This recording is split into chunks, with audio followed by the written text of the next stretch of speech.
We are on the record in the Gibb matter case D12-462-464D. Please confirm your appearances.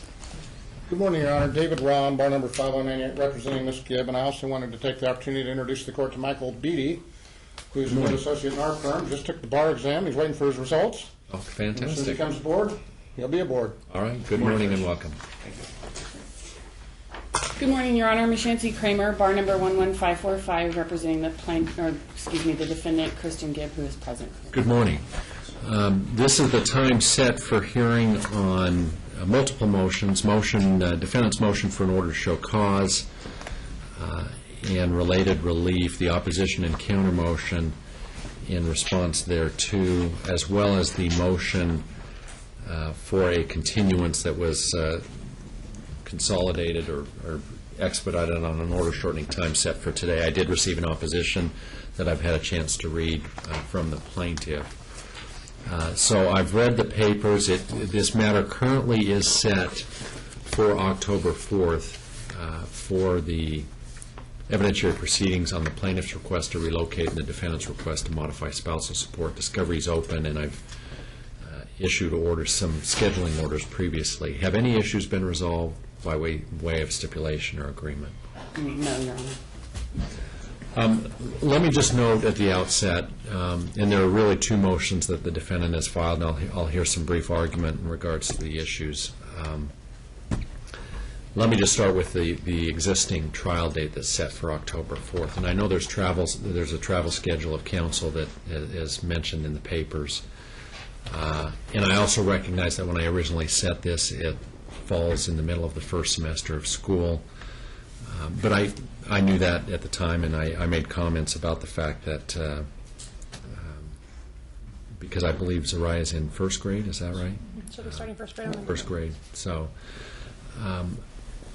I not that I'm minimizing first grade. Every grade of school is important for a child, but I don't necessarily have a problem if the evidence demonstrates and warrants a relocation that it could take place during a school year.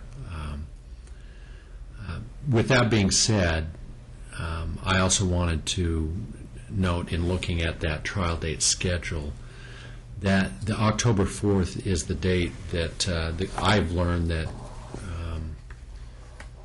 appears to be the date that memorial services are going to be held for Senior Judge Marin, who, as you're aware, recently passed away unexpectedly. So, knowing I had this hearing, even without the motion for a continuance being filed, I was looking at setting this for another date because I'm not sure exactly when those memorial services are going to be held. Again, the only word I have is that they're targeting that day because that would have been his 65th birthday, so that's the reason they're using the October 4th date. So there was a good chance that this matter was going to get moved one way or the other, and I'd be looking for another full day, and it wasn't necessarily to delay it further. The motion to continue actually came after that news had been received by the court. So I wanted to give you that heads up before we spend too much time arguing. We are going to be looking at a new date, and I know you've both discussed in your papers that you filed the reasons to continue or not to continue the date, but the reality is it's going to be a new date. It's just a matter of selecting when that full date is going to occur, and this matter is not going to languish in perpetuity. I do want to get some resolution, and as I indicated before, Zariah is going to be in first grade. It's going to be the middle of the semester, so I'd be looking at perhaps setting this either for later in October or November. And it may be a situation where the first semester is completed. If a relocation is granted, that would be the timeline I'd be looking at. So, just for the record, Judge, I appeared before Judge Mayer many a times. He's a fine jurist and a fine person too, and so. It's our loss. He was young too, 64. That's just terrible. But right. He was a good guy and a good jurist. Yeah, well, I appreciate those sentiments. He did a lot of good work, especially in helping create the family court as it exists today, and also was a very successful senior settlement judge that conducted settlement conferences for years here. So it certainly is our loss, and So I wanted to give you that heads up so we didn't spend a lot of time talking about October 4th, the date. We can certainly talk about, and I can let you know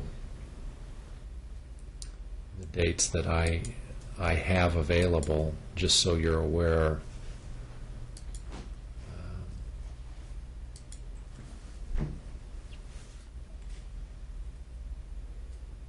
October 18th, November 8th,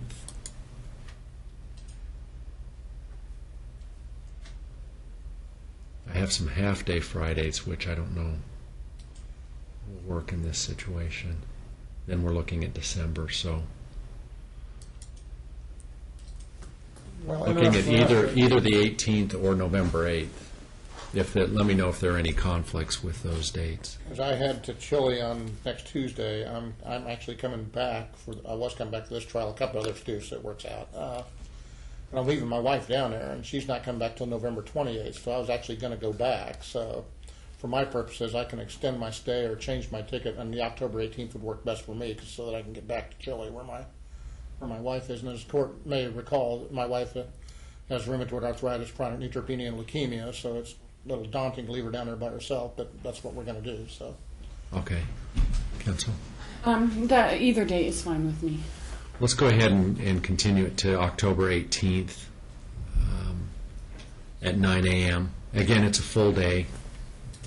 The issues are the same, and we've had some discussion about those issues and the legal requirements associated with both the financial relief sought by the defendant and the relocation relief, which is pursuant to the Schwartz factors that I'd be looking at, and I stated that at the last hearing. It's a notice statute is basically what we're dealing with. So with that being said, I know there are other issues. Counsel, you filed both motions. I've somewhat dispensed with the motion to continue, so I really don't need much discussion in that regard. Right. But as it relates to the other motion, is there anything you have to add beyond what's in the papers? Well, Your Honor, I just would draw the court's attention to my motion for an order to show cause on Exhibit 1, my May 28th letter. It itemizes the receipts that Mr. Rahm provided me documenting Farrah's purported expenses on these two homes.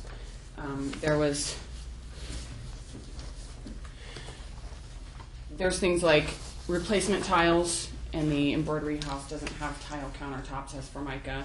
There's a vacuum steamer. There's a shower heads. Farrah took the shower heads out of the embroidery house, and she had to buy new ones to replace them because they were high-end shower heads. So she took them to her new home on Meadow Pasture, and now she wants Kristen to pay for new shower heads. There's like 18 batteries, there's 16 9-volt batteries. That's clearly for personal use. There's the whole list, Your Honor. I did take the receipts and look up the item numbers on the receipt on Lowe's and Costco's websites, so I can represent to the court that these are the actual items. There's curtain holders. Nobody buys curtains for their tenant. There's things for repairs. The embroidery house is 1 year old, so for a garbage disposal, that's obviously for her Meadows Pasture house. There's no way a garbage disposal went out in 1 year. There's utility bills she's saying Kristen needs to pay that were incurred when she owned the property. There was a sewer bill due December 1st, 2012. She still owned the property. He doesn't have to pay utilities for when she owned the properties. There's a number of utility bills that the same situation. She also granted the tenants a $500 reduction in rent for their first month, which was without Kristen's consent. It was in February, and she was still insisting that the houses were her sole property, which I would refer Your Honor back to their initial opposition to my first motion for an order to show cause, in which she stated that they were her property. So she incurred these utilities, and now she wants him to pay for them. Her house that she lives in now is a much larger, nicer home, but it was also an older home. So there's been a number of repairs to the tile, to the plumbing, getting light bulbs. These $23 floodlights, she bought 8 of them. The embroidery house doesn't even have floodlights, and certainly not 8, and they're $23 a piece. She bought them for her new house. She's also incurred about $1,600 worth of bills for the Ash Street house. One was to replace a blower that could have been repaired. It didn't need to be replaced. And then the other $400 she just did, even after the March hearing, in which Your Honor confirmed that Kristen now owns both properties. She unilaterally obligated Kristen to a $400 repair bill. His brother lives there, and his brother's a contractor. So he could have gotten this at cost if the repair was even needed. The same goes for the blower. And so she's unilaterally obligating him, and she continues to manage both houses out of her personal bank accounts, which obviously he doesn't have access to. And she won't give him any of the money. And my letter documents extensively why we don't believe that he owes her this money. It's for her personal use. So that's the crux of my motion for an order to show cause, Your Honor. It's simply her personal items, and it's not his expense. She needs to give him half of the rent for both the properties, and she needs to stop managing the houses out of her personal bank account. And given that this is the second time this year that we've had to come back to court on the exact same issue, I am asking for attorney's fees. This is just bordering on ludicrous at this point. Okay. Thank you, Your Honor. Counsel? All right, Your Honor. All right, I did have an opportunity to go over these bills myself this morning. If the court has a copy of these, or may I approach? Has this been shared with both parties? I haven't. She has the same bills, but I have a separate for her as well, Judge. And these are the Costco and those bills that we're talking about, Judge. And in total, they aggregate up to $804.04, Judge. And we're asking Mr. Gibb to be responsible for half of $297, Judge.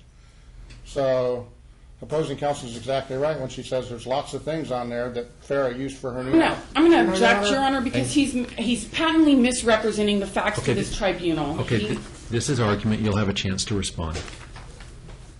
Your Honor, I've got a reconciliation here as well. And I'll give a copy of everybody of that as well. This is the reconciliation I gave.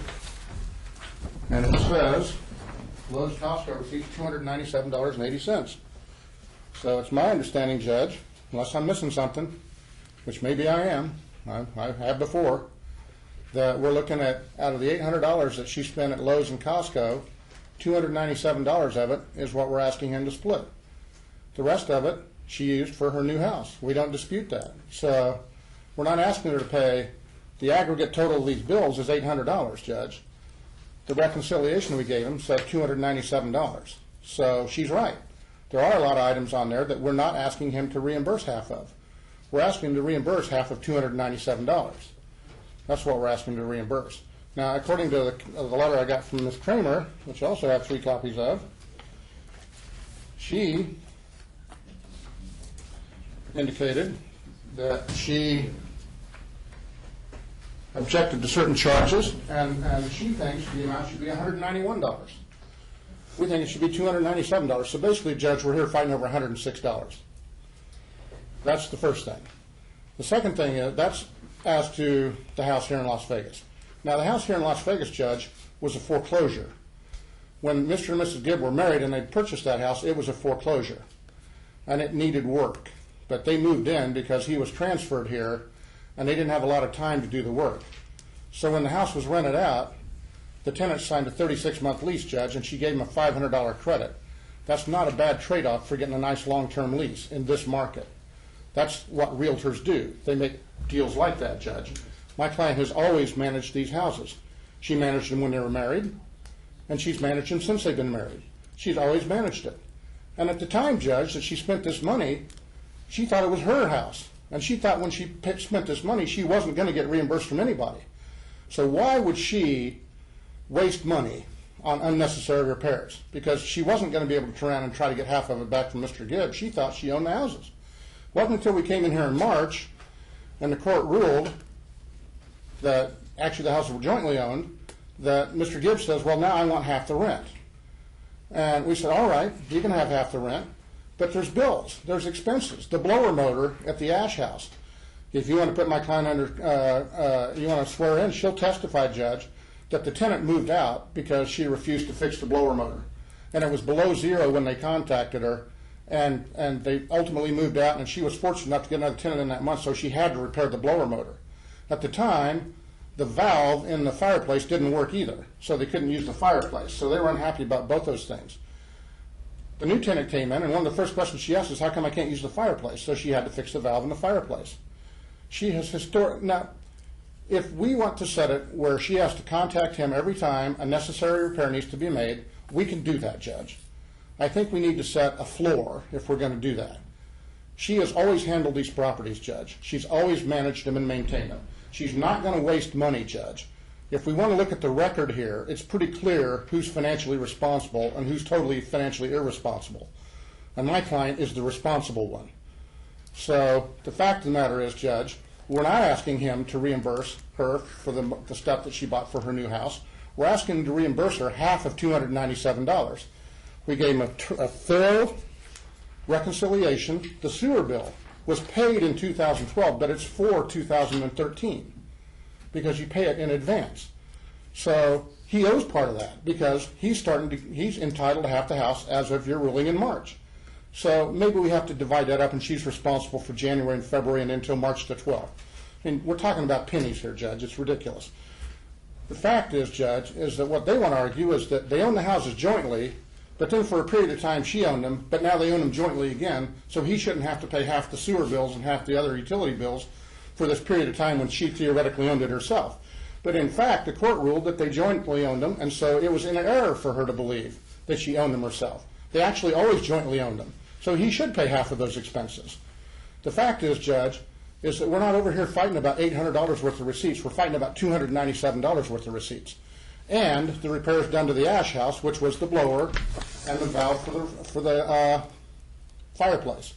So my client paid those things, all of those things, prior to this March order, except for the gas valve on the fireplace, which was $400, $414 I think to be exact. And yes, we have provided them with a reconciliation. We've showed them the bills that have been paid, the repairs that have been made. They object to her painting some of the rooms in the house before she moved out. Judge, it was a foreclosure house when they bought it.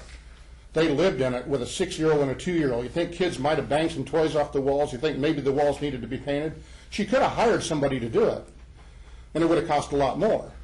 But instead, she did it herself. And she put a fair amount in there, I think $250 for her labor. That's not unreasonable, Judge. It would have cost a lot more than that to hire somebody to paint the house. These are reasonable expenses, Judge. When Ms. Kramer contacted me and said she disagreed with all these things, I said, I think they're accurate. I think they're correct.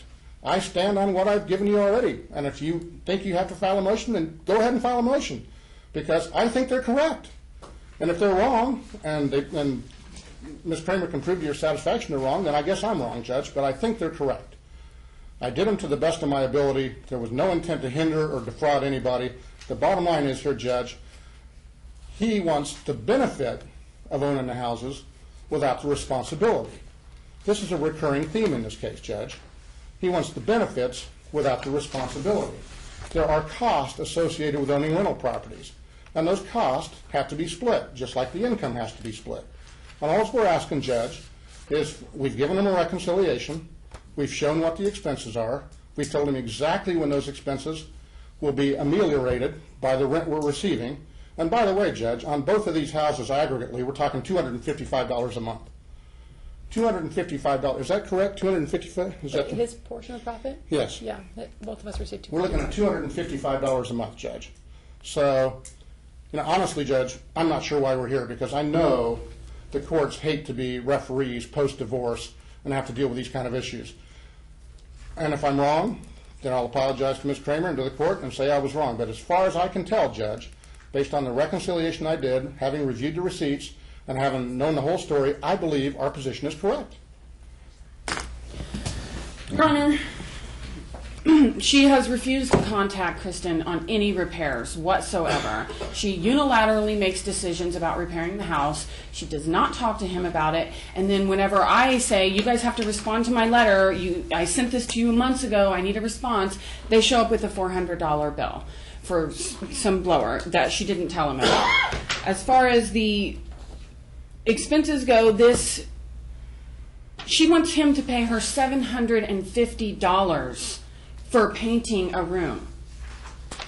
And, Your Honor, he's misstating the facts. From the divorce in June until December 20th, Farrah did own the houses. That's what the divorce decree said. She got the 2 houses. She had 6 months to refinance them in her name alone. So she did own the houses up until December 20th. They were not jointly owned properties. They were hers. As of December 20th, she failed to refinance the houses, so they became joint property. And as you yourself indicated at our March hearing, it's self-executing, the divorce decree. That's the date. As of that date, they're now jointly owned. So from the June to the December timeframe, he doesn't have to pay the utilities. It was her property. She incurred them. And, Your Honor, she just now admitted in court that she has signed a new lease with a new tenant on the Ash Street house, and she hasn't provided Kristen with a copy of the lease. She didn't provide him with any applications from tenants, nothing. And she hasn't always handled these. These properties were jointly owned by them during their marriage, and the decisions were made jointly. And so she's patently misrepresenting the facts. Kristen has always been part of the decision-making until they were divorced. And then she's unilaterally excluded him, even in January, after the cutoff date, when the divorce decree clearly stated that they were jointly owned properties. When he talked to her about the embroidery house, she said, no, that's my asset. That's my asset. Every time he tried to broach the subject with her, he did not want to come back to court. She forced him to file the motion in March, and she forced him to file this motion. It is patently unreasonable for her to think it's okay to manage jointly held property through her personal bank account. And as far as them saying we're here fighting over $297, if he's supposed to get $262 a month, that's $2,358. That should be his from 9 months of rental. She won't give it to him. It's his money. It's his property. And she refuses to give it to him. And she's saying he needs to pay her for her own labor at painting? $750? He didn't approve that, and he did not approve the $500 reduction in rent for the February month for the new tenants. She's made all these decisions without any authority, and now she's trying to make him pay her for her vacuum cleaner. It's just ridiculous. She needs to grow up. All right, here's what I'm going to do, and there's some issues I'm going to go through individually that we haven't really discussed. Much of what has been discussed by counsel really are accounting issues, and there's not a basis for me to issue an order to show cause on those issues at this point in time because it becomes an accounting. I ruled at a prior hearing that the terms of the decree were self-executing as it related to the property, that if the property was not refinanced, the way the parties had stipulated under the terms of the decree is essentially it reverted to being joint property, which is effectively what happened because they weren't refinanced in time. That is the line of demarcation for me when I view the residences as jointly held property based upon the refinance not taking place. I'm not going to go backwards from today and micromanage what was a legitimate expense, what was not a legitimate expense. To be clear, though, the expenses obviously have to be tied to the two properties that are now jointly owned. I know there's been some discussion and debate about expenses that were incurred that really benefit the plaintiff in her new residence. But the representation I'm hearing from the plaintiff is that those items were specifically excluded from what was being sought in reimbursement. I just want to make it clear that any expenses to be deducted must be specifically related to the ash and embroidery residences. But I'm not going to determine today if painting was appropriate, if the rent offset was appropriate under the circumstances.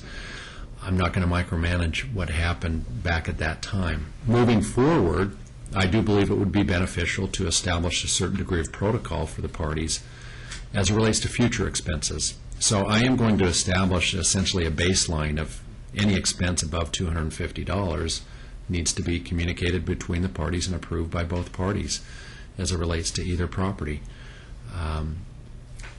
Receipts must be exchanged, and it sounds like they have been exchanged up to this point in time.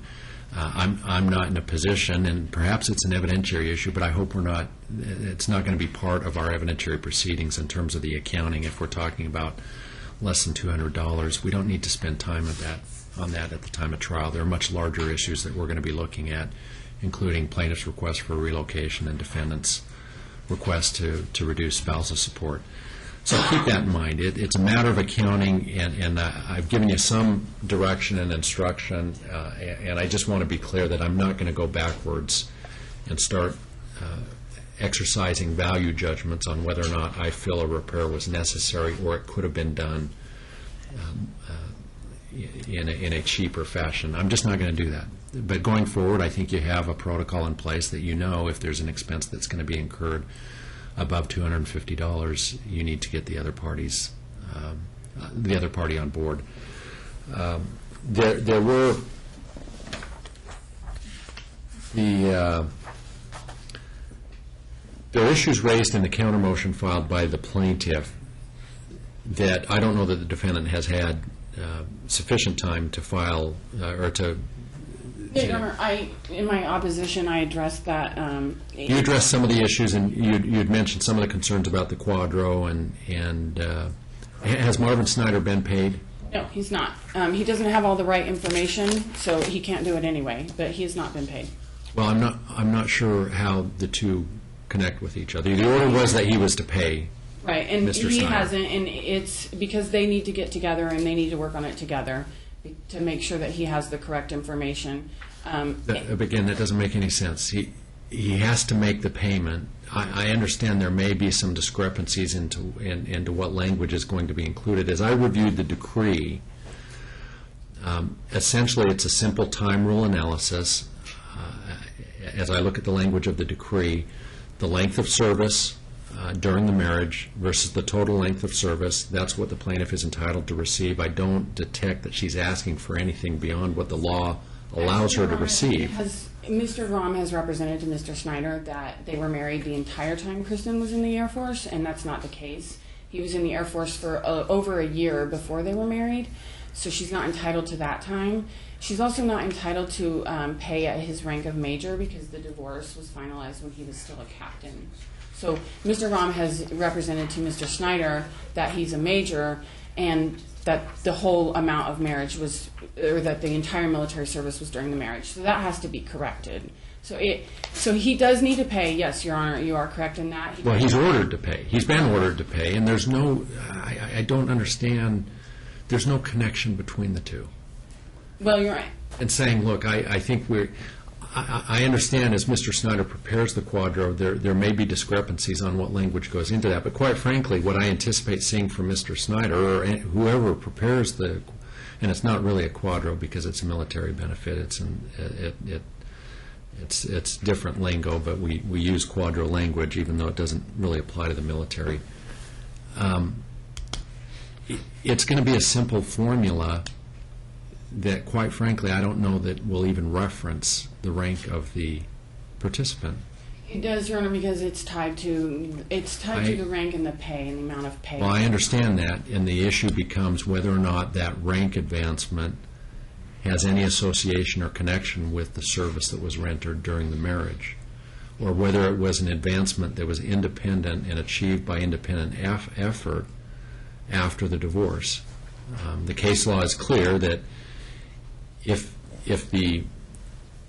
what occurred during the marriage was a stepping stone that gave the defendant the ability to achieve that rank, then there is a community property component. If the achievement of that rank was independent and resulted from post-marital efforts to arrive at that rank, then the defendant certainly has a claim to have at least the income or the benefit attributable to that post-marital effort excluded from the calculation. But it doesn't excuse the fact that the process has to be started. I ordered that the payment be made, so it must be made. Your Honor, if I can throw something in. Mr. Snyder wrote me a letter some months ago, which I have given to the court, a copy of the court in one of my prior documents, and I'm sure Ms. Kramer has referred to it before.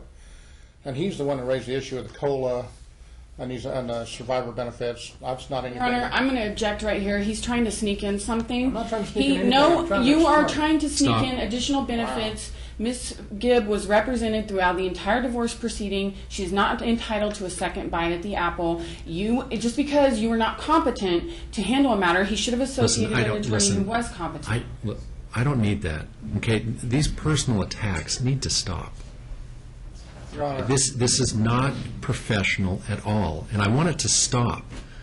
This is not, and here's the problem with this case, and I told both of you at the last hearing, the issues before me, you can settle these issues.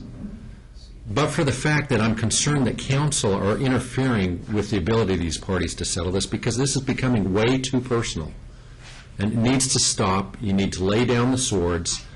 And the best service you can provide to these parties is to try and resolve these issues, not fan the flames of the fire that exists in this case. These are issues that can be resolved, and the case law is very clear, the direction that I should go. And I told you at the last hearing, there's something in this for both of you at the table. And the results that I'm directed, I don't need that. The issue of COLA benefits, the issue of the survivor benefits, the SBP election, that becomes a matter of looking at the strict language of the decree. The defendant's position is that was previously adjudicated. I don't see a reference in the decree of divorce specifically addressing the SBP designation. For my purpose, which is not uncommon, I see decrees all the time that fail to address the issue of survivor benefits, not only in the context of military pensions, but other plans. And unfortunately, that's a common mistake. But quite frankly, it's an omitted asset. If it hasn't been specifically addressed in your decree, it's an omitted asset that does need to be clarified. It was raised in the counter motion. And certainly, to the extent you want to brief that further, we're going to have additional evidentiary proceedings, and I'm happy to address that. But SBP benefits, because essentially what happens is, if the participant is receiving the benefit and something happens to the alternate payee, the plaintiff in this case, the entire amount reverts to the plaintiff, or the defendant, so he gets the full benefit. But her benefit gets cut off if there's no SBP benefit. And if there's language in the decree that I have missed that specifically addressed that there was discussion and waiver of the SBP benefit, which I don't see in the decree that I'm reading, then I view it as an omitted asset. And it becomes an issue of determining what is the cost of the SBP benefit and how should that cost be allocated. And that's really the determination I have to make, is who is responsible to pay the cost of the SBP election. And that's information that you can that you can probably obtain from the Military Pay Center, or get some projection on what the cost would be, and I can make those rulings. But unless there is specific language that the plaintiff waived her SBP benefits, it's an omitted asset that I have to adjudicate. So keep that in mind. I was starting to just make my point. You noticed that I had a counter motion in there, and the point I was going to make was that it wasn't until I got the letter from Mr. Snyder that I even considered those issues. So the point I was going to make is not that I'm saying my client's entitled to them. I don't know if she's entitled to them or not. And you've already explained that. So I'm not in there advocating we should redo the divorce decree and she should get this and she should get that. That's not my position at all, Judge. I got a letter from Mr. Snyder saying there's no mention of the survivor benefits and there's no mention of the COLA increases. And as you noted, a lot of times you get divorce decrees in that circumstance. So it wasn't my position that she automatically is going to get these things. That's something that you have to decide. That wasn't my position. And, the other issues that I have to raise were paying for the schooling, which he made a payment a couple of weeks ago, and he made the last payment this morning at 8:15 in the morning, Judge, this morning. So he's current now through the last school year. School starts on Monday. The August payment's already due. My client's already made her August payment. He hasn't made his yet, but it's due now, Judge. So the payment of the QDRO, the $450, which you've ordered at the last two hearings that he pay, and as you pointed out, there's no linkage. But look, I have submitted the stuff to Mr. Snyder. And Mr. Snyder's writing me back saying, well, what about this and what about this, and I need this and I need this. And he sent the same letter to Ms. Kramer. If Ms. Kramer thinks I'm doing it wrong, she should talk to Mr. Snyder. She should get a hold of him and say, look, this needs to be done, this needs to be done. We can both certainly speak to him. He is available to both of us. And I'm not trying to pull a fast one here, Judge. I'm just trying to get the QDRO done. And I'm just trying to get it resolved. And there's issues in there that maybe you have to decide. There's issues in there maybe we have to decide. I'm not totally sure. But that's not my point. My point is that he just needs to pay it. So Mr. Snyder can get going. And if there's questions Mr. Snyder has, which obviously he does because he's already written a letter to us saying what about this and what about this, then Ms. Kramer needs to get a hold of him. And if we need to get together to figure this out, we can certainly do that, Judge. I'm not opposed to that. I'm happy to do that if that's going to help resolve the issue. I'm just saying that what it is they're just not paying it, Judge. They're just not paying it, despite your repeated orders to pay it. And then you come in and say, it's all my fault because the QDRO screwed up. Well, it's not. I got it started. We need to get it finished. That's all I'm trying to do, Judge. I'm not asking for Mr. Gibb to be thrown in jail. His stepfather is lying in a hospital in Hawaii in bad shape, just like her grandfather is up in Spokane, just got out of the hospital and in bad shape. The fact is, Judge, is that this court issued orders, and at the last hearing, you expressly stated to both parties, explained to them your contempt powers, and said, when I order stuff to get done, I expect it to get done. And we come in here today, and it's still not done. So the QDRO needs to be paid. The school has been paid. He still hasn't taken the stuff out of her garage. When we were here last time, Judge, Listen, she'll have her chance. But I don't need any more. Really, I don't. It's obvious to me the parties communicated about a different date. So I'm not going to make any findings of contempt. I saw the text messages that were exchanged, and there was an issue about the police being there, which, quite frankly, that's the prerogative of either individual to make that call. I'm not. My goal is not to get. I want to set a date. Give me a date. Forward. That's all I'm trying to do. And that's what I'm trying to do. But I don't find a basis to issue an order to show cause. I do expect, I'm ordering the defendant must make the payment to Mr. Snyder by Friday, by August 23rd. It's way too long. It should have been paid long ago. It doesn't matter to me that there are disputes about the language that Mr. Snyder may be considering or contemplating in the order. The order hasn't been prepared. He's not going to prepare it until he's paid. And the dispute as to whether or not language is appropriate or inappropriate should be saved to another day. But we can't get off of ground zero until he's paid and those services are provided. I want to pick a date today. When are the personal items going to be exchanged? Again, I'm not finding that there's any basis for contempt because it's obvious to me the parties communicated about that. Is there a day coming up in the next 10 days that... Kristen is moving into a new house on the 1st. So if he could get the belongings, You can house everything, sir. because currently he doesn't have a. On September 1st, you're relocating to a new residence? It's local, sir, but it has a garage that I can put the garage items in. I don't have a garage now. So do you want it? Does October or September 1st work for both parties, or What would it day be? of the week is that, Your Honor? Do you know? September 1st is a Sunday. They got these magic phones now that'll tell you everything. So That's right. Well, it's been 9 months. if only I knew how to use it, I would know how to do all this stuff, Judge. So you know what day is it? September yeah, 1st? September 1st is a Friday. Yeah, I mean, it's... Okay, how about we But that's say... September 1st is a Sunday. Oh, yeah, it is. Sorry, I was looking at it. No. September 1st is Sunday. All right. Well, he needs to move in. He needs to move his normal stuff into his house. So why don't we shoot for the next weekend? That gives him time to get his stuff out of his condo into his new place. And then the next weekend, he could come get the other stuff. It doesn't matter to me. If September 1st, I'd just as soon get it done. And if he can do it September 1st, why delay it? I think the plaintiff has been waiting for this. Judge, the point I was going to make earlier was that when he decided July 17th was the date, my client said, you have to work that day. And guess what? He worked that day. So I'd just like to make sure... again, Your Honor, we've already produced the text messages. I'm not going down this path, you guys. Come I'm on. just trying to get She him to keeps pick a day telling where he's not him working. he can have a different You're going day, backwards. and No, I'm she not, keeps Judge. saying that he can September have a different 1st, day. sir, September 1st. Sir, Okay, September 1st at 10 a.m. is when it's going to take place. I do have that he's working that day, but that's You okay. have what? He's working on the 1st. Is that going to be a conflict, sir? I have to take vacation to do it. I will. Okay, September 1st is the day.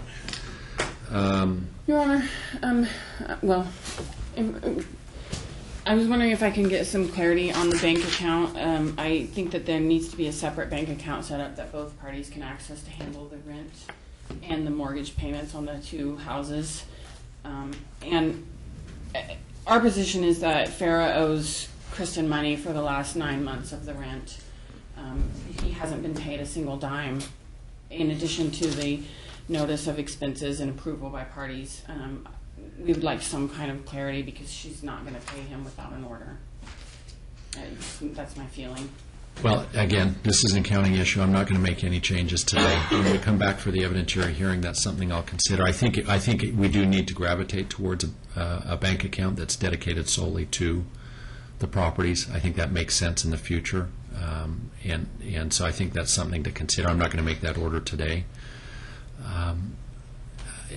Again, there's a lot of emotion that's going on in this case, not only between the parties but between counsel. And as I said before, the best service you could render to these clients would be to seek a resolution of these issues. I've given you my feelings in regards to where this case is headed. Both plaintiffs' relocation request, given the status of case law precedent and the fact that it is a notice statute, and heading in that direction. I've given you my feelings in that regard, and the fact that that may dovetail into defendant's request to reduce his spousal support. So this case can be resolved on that level. But I see these papers, I see the emotion. Every paper I read from the plaintiff talks about the defendant's relationships and his girlfriends, and it's rehashing everything that has brought us up to this point in time. Every time I read a paper, it's about the same information, the same emotion. I'm trying to move this forward as much as possible, and I think both sides have an understanding of the direction I'm headed. And with that counsel that I've provided, I think you can take it and run and get these issues resolved, and we don't need that full-day evidentiary hearing. But many of these issues, I'm deferring to that time, and we'll see what headway you can both make to try and resolve these issues. Your Honor, by the end of the week, I'm going to send a settlement offer to the other side in writing, and nothing would please me more than to settle this case, Judge. I think it would be a benefit to both parties to try and eliminate this courtroom drama that's been going on for several months now. Your Honor, every time I have interacted with Mr. Rahm, he sends me correspondence talking about how I don't have as much experience as him. When he blatantly violates the rules, he's disrespectful and rude to me. So a lot of it is coming this way. But, Your Honor, I have told Kristen repeatedly he needs to talk to Farah about settling this. I've told him over and over again that the biggest impediment to settling this case is that individual. And I have told him over and over and over again, and he has tried to talk to her about settling it. And she just wants to take his kids away from him. And so he can send a settlement offer. We will entertain any settlement offer. I've told Kristen to talk to her. I don't know what else to do, Your Honor. I just want to say for the record, I've been in front of this court on this case 3 times. I have never said a cross word to or about Ms. Kramer. I have never interrupted her one time. I've never made personal attacks at her.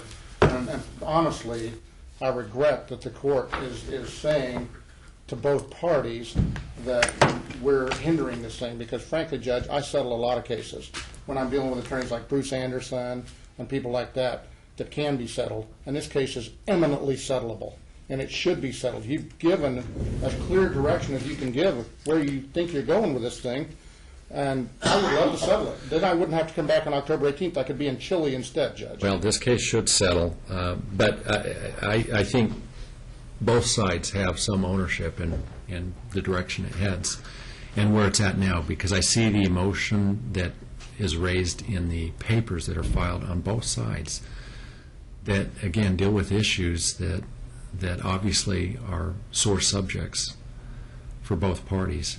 And we need to move forward and deal with the issues prospectively and not rehash what's happened in the past. But you have the date set aside for October 18th. I've continued the October 4th trial to that date based on a combination of factors. But as I indicated, that may be the services, memorial services for Senior Judge Marin on that date. So we're going to continue it to the 18th. So if you're able to resolve it, that would be great news for the parties. So, okay? Thank you, Judge. All right, thank you for your appearances. Do we need any orders prepared from today, or will the minutes suffice? I don't think we do. I think the minutes should suffice. Minutes is the next one. Okay. The minutes, the court will issue an order based on the minutes. Okay? All right, thank you.